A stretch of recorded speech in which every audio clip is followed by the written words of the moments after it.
Welcome to my kitchen. Today, we're making bacon bits.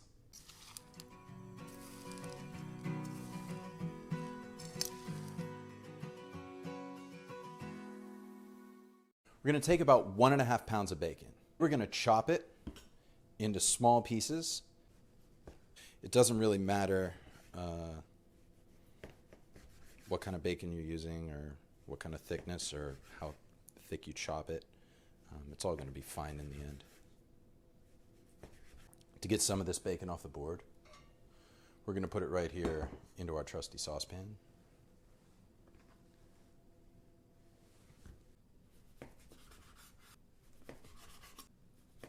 Finish off cutting out that bacon. It doesn't matter, we can really shred it, we can just turn it into mincemeat and it's not a problem. We'll take all that bacon into the saucepan. So we're going to take that saucepan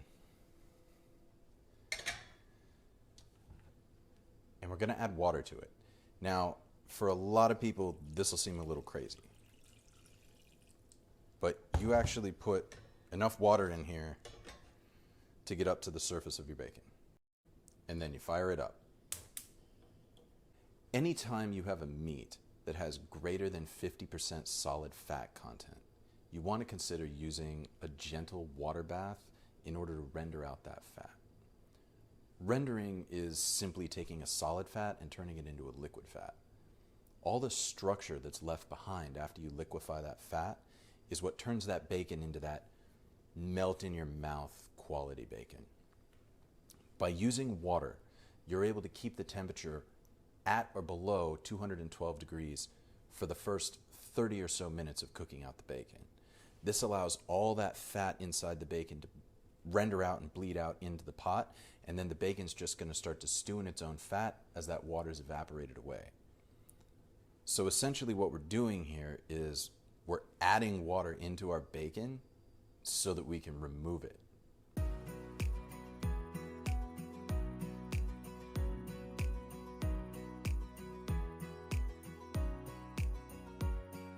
As the fat renders, the water evaporates away.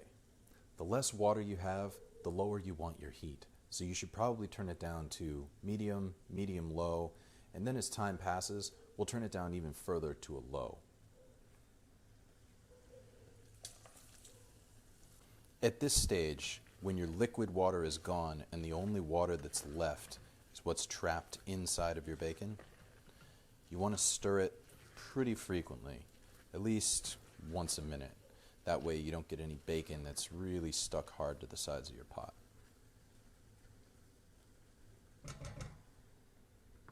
It's going to foam up on you, so keep a watch on it, adjust your heat accordingly, and keep stirring it. That way none of the meat sticks too much.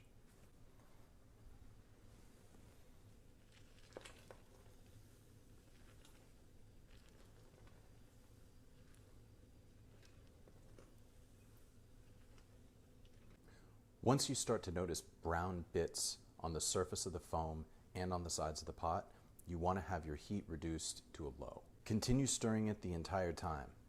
Allow it to keep foaming up, but don't allow it to foam all the way up to the surface so that it might overboil and potentially cause a fire.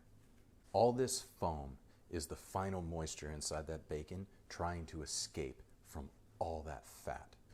You don't want to rush this part of it. The end is a really important part. As you're getting the final bits of moisture out of this bacon, you really, really want to make sure that you don't burn it and that you really do get the final bits of moisture out of the bacon. The drier the bacon is, the better it's going to store, the crispier it's going to stay, and the tastier it's going to be. One nice thing is, you don't have to be afraid of stirring it. The bacon's going to be bacon bits no matter what. So if you break them up or pulverize them, it really doesn't matter. You'll notice that your bubbles are going to start to slow down and the browning is going to start to get really brown.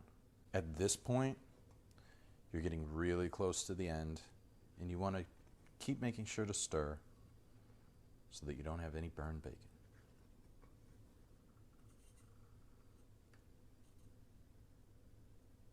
The slower the bubbles get and the more brown the specks appear, the closer it is to being completely done.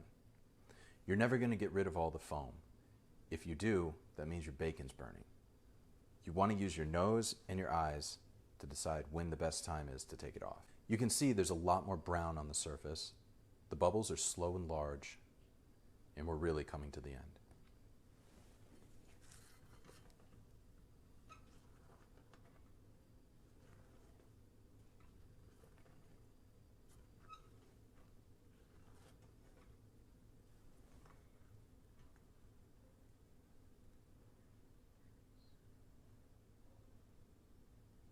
Now the really important part.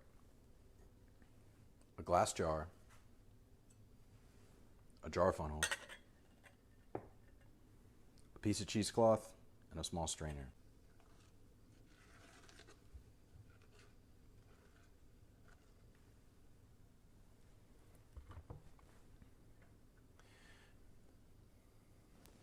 As it's cooling down and the foam is dissipating,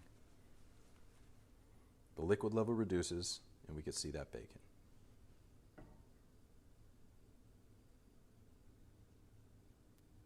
We've still got a little bit of moisture left in the liquid and inside the bacon, but that's going to be okay. We're going to take all that liquid and strain it.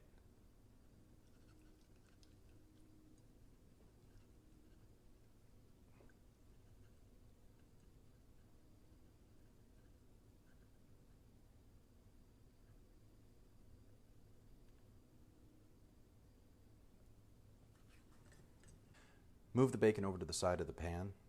That's going to allow more grease to pool. And then we can take more of this bacon and get it off onto the plate to cool down. Slowly take only the bacon from the top that hasn't been affected by the pool of grease at the bottom. Move it off. Don't be afraid to put it back on the heat for a few seconds. Helps that liquid fat move around a little bit better and get that crispy bacon back off the top again. Once you've gotten enough bacon out of that pot, you can take the rest of that liquefied fat and get it into the jar.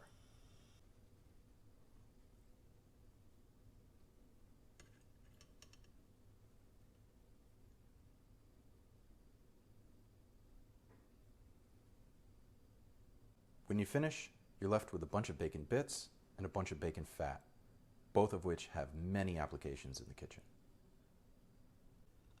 Even when they're hot and cooling down, you want them so crispy that you can hear them when they hit the plate.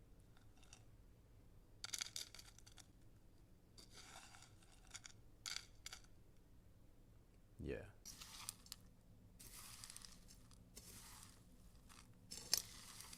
When it's all said and done, you're left with bacon bits and bacon fat.